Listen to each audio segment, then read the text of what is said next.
آپ کے والد صاحب کے دور کے اندر ان کے خلاف ہی جو ہے وہ ایم آر ڈی کی ایک تحریک چلی تھی، جیل بھرو تحریک، لیکن اس کو کہا جاتا ہے کہ پاکستانی تحریک میں سب سے اگر کامیاب کوئی تحریک رہی تو وہ تحریک تھی۔ آپ سمجھتے ہیں عمران خان صاحب کی یہ جو کال ہے اس کو ایکچولی لوگ فالو کریں گے؟ کیونکہ اس سے پہلے جب انہوں نے ایک اور کال 2014 میں دی تھی سول نافرمانی کی، وہ تو بہت سخت ناکام ہوئی تھی۔ آپ کا جو انٹرو ہے اس کے بعد تو میرے خیال میں کچھ کہنے کی ضرورت ہی نہیں کہ کس طرف آپ پروگرام کو لے جانا چاہ رہے ہیں۔ یہ ایم آر ڈی کی تحریک نہیں تھی، میں تھوڑی سی آپ کی تاریخ صحیح کر دوں۔ جو 1977 میں تحریک چلی تھی نفاذ اسلام کی اور ختم نبوت کی، اس میں جیل بھرو تحریک چلی تھی اور ہزاروں نہیں لاکھوں کارکن جو تھے وہ جیلوں میں تھے۔ ایم آر ڈی کی تحریک تو صرف محدود تھی ایک سندھ کے ایک حصے تک، وہ پورے پاکستان میں پھیل ہی نہیں سکی تھی اور اتنی جیلیں بھری بھی نہیں گئی تھی اس وقت، بہت کم لوگ تھے جو جیلوں میں گئے تھے۔ وہ تحریک تھی جو 1977 کی، شاید اس کو آپ نے پڑھا نہیں یا دیکھا نہیں، یا اس وقت آپ اتنا پریکٹیکلی تھے نہیں اس میں تو آپ کو پتہ ہو، تو یہ میں آپ کو تھوڑے سے حقائق نہیں سر، میں پیدا نہیں ہوا تھا سر، 79 میں پیدا ہوا۔ دوسری بات میں یہ کروں گا، وہی تو میں کہہ رہا ہوں 79 میں پیدا ہوا تو پھر تو آپ نے 77 کی تحریک تو نہیں نہ دیکھی۔ اور سر وہ میں اگر پیدا ہو جاتا تو 2-3 سال کا ہی ہوتا سر۔ جی وہی میں کہہ رہا ہوں نا، تو اس لیے پھر آپ نے کہیں پڑھ لینا تھا بولنے سے پہلے۔ تو دوسری بات میں یہ کہنا چاہتا ہوں کہ اس وقت دیکھیں جو کالج میں سر ہسٹری پڑھی ہوئی ہے، گریجویشن میں بھی پڑھی ہوئی ہے، ہسٹری آف پاکستان پڑھی ہوئی ہے سر، آپ حکم کریں۔ نہیں، باقی جو آپ کے ساتھ دو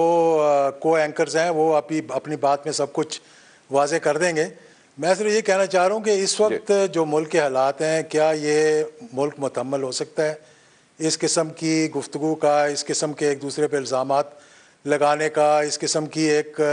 تشدد انگیز فضا کو پیدا کرنے کا، کہ مطلب ہم کہاں لے کے جانا چاہ رہے ہیں اور کتنے مشکل مسائل ہیں بین الاقوامی بھی اور قومی مسائل جو ہیں ملک کے اندر۔ اس وقت ایک کنسنسس کی ضرورت ہے اور اس کنسنسس کو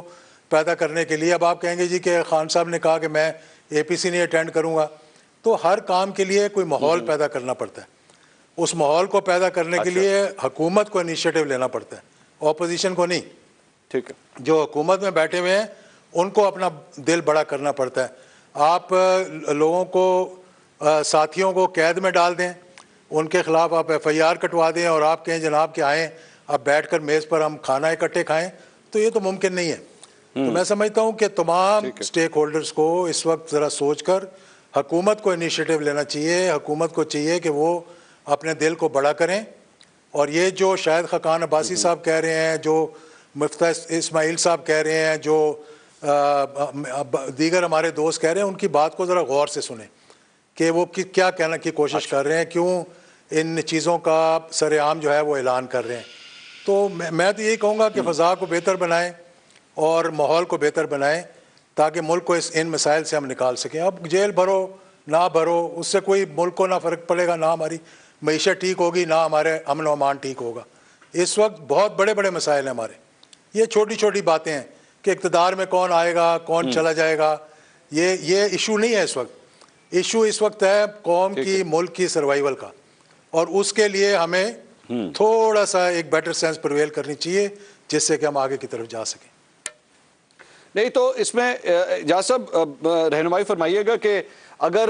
قانونی طور پہ، مثال کے طور پہ شیخ رشید صاحب نے، کیونکہ ظاہری بات ہے اس وقت جیل کے اندر وہی ہیں، اگر ہم صرف ان کی ایک ایگزامپل لے لیں تو جو الفاظ وہ جس طرح کے استعمال کیے انہوں نے اور الزام لگایا آصف علی زرداری صاحب کے اوپر، تو ملک کے وسیع تر مفاد کے اندر جو ہے اس کو درگزر کر دینا چاہیے اور بھول جانا چاہیے، اور تاکہ سازگار ماحول بن سکے۔ یہ آپ کی رائے ہے؟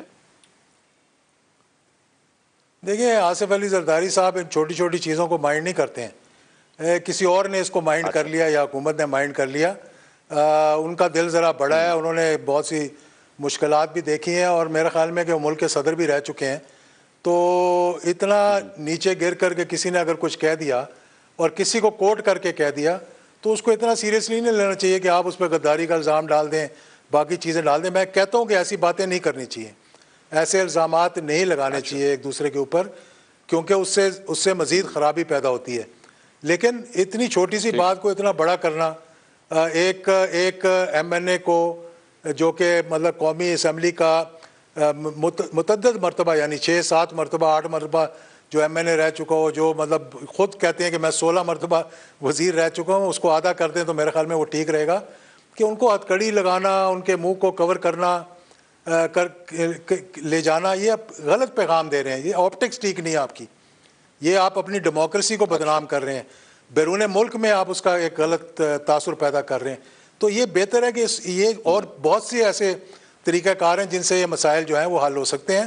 ضروری نہیں ہے کہ کسی کو پکڑ کر آپ اندر بند کر دیں اور پھر اس کے خلاف بیانات دینے شروع کر دیں. مجھے دکھ ہوا اس دن کہ وہ لوگ جو ماضی کے اندر جن پہ جھوٹے مقدمات بنتے رہے, اور انہوں نے خود کہا بھی کہ ہم پہ جھوٹے مقدمات بنے ہیں, انہوں نے جب شیخ رشید کو پکڑا تو جو زبان استعمال کی گئی, ان لوگوں نے جو اس ملک کے اندر لا اینڈ آرڈر مینٹین کرنے کا, آج کل ان کے پاس مطلب کہ وہ کر سکتے ہیں جو چاہیں, FIA ان کے انڈر ہے, نیکٹا ان کے انڈر ہے, ساری چیزیں ان کے انڈر ہیں. تو اس قسم کے مطلب ذاتی بیانات دینا, اپوزیشن میں تو کچھ کہہ دیتے ہیں, لیکن حکومت میں بیٹھ کر میں ان سے گزارش کروں گا کہ ایسی باتیں کرنا یہ اچھا نہیں ہے, یہ اچھا پیغام نہیں دیتا.